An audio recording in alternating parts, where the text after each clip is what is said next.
السلام علیکم ورحمۃ اللہ وبرکاتہ۔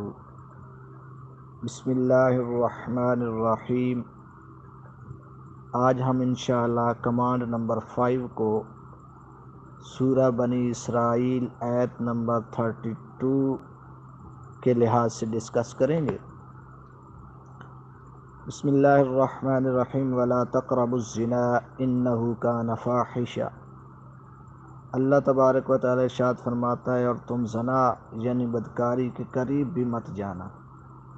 انہ کان فاحشہ، بے شک یہ بے حیائی کے کام ہے۔ وساء سبیلا، اور بہت ہی بری راہ ہے۔ اور اس زنا کی سزا کیا ہے؟ سورہ نمبر 24 آیت نمبر 2 میں اللہ تبارک و تعالی ارشاد فرماتا ہے، الزانیۃ والزانی فاجلدوا کل واحد منہما مئۃ جلدۃ ولا تأخذکم بہما رأفۃ فی دین اللہ۔ اللہ تبارک و تعالی ارشاد فرماتا ہے، اگر بدکار عورت اور بدکار مرد اگر غیر شادی شدہ ہوں تو ان دونوں میں سے ہر ایک کو شرائط حد کے ساتھ جرم زنا ثابت ہو جانے کے بعد 100 کوڑے مارے جائیں گے۔ 100 کوڑے مارو۔ جبکہ شادی شدہ مرد و عورت کی بدکاری پر سزا جو ہے رجم ہے، اور رجم کیا ہے؟ وہ سزائے موت ہے۔ اور تمہیں ان دونوں پر اللہ کے دین کے حکم کی اجرا میں، یعنی کہ اللہ کے حکم کو نافذ کرنے میں ذرا ترس نہیں آنا چاہیے ان لوگوں پر جو اس طرح کے کام کریں گے۔ ان کنتم تؤمنون باللہ والیوم الآخر، اللہ تبارک و تعالی ارشاد فرماتا ہے، اگر تم اللہ پر اور آخرت کے دن پر ایمان رکھتے ہو تو یہ کام، جو ایسے کام کرتے ہیں ان کو سزا دینی چاہیے، اور ان کے بارے میں آپ نے کسی قسم کا ترس نہیں کھانا۔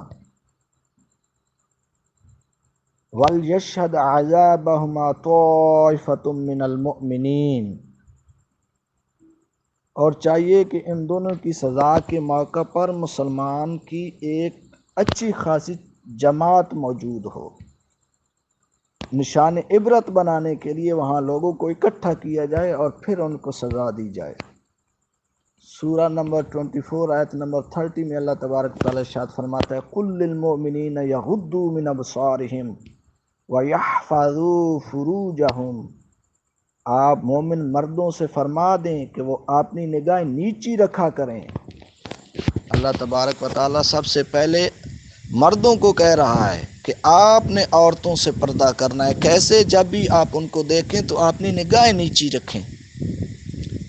وَيَحْفَظُوا فُرُوجَهُمْ، اور اپنی شرمگاہوں کی حفاظت کیا کریں۔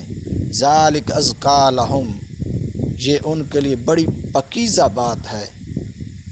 ان اللہ خبیر بما یصنعون، بے شک اللہ ان کاموں سے خوب آگاہ ہے جو یہ انجام دے رہے ہیں۔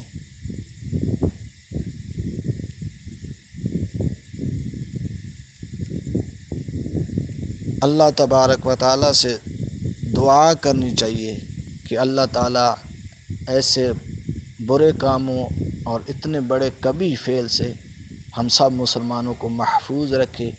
وما علینا الا البلاغ المبین۔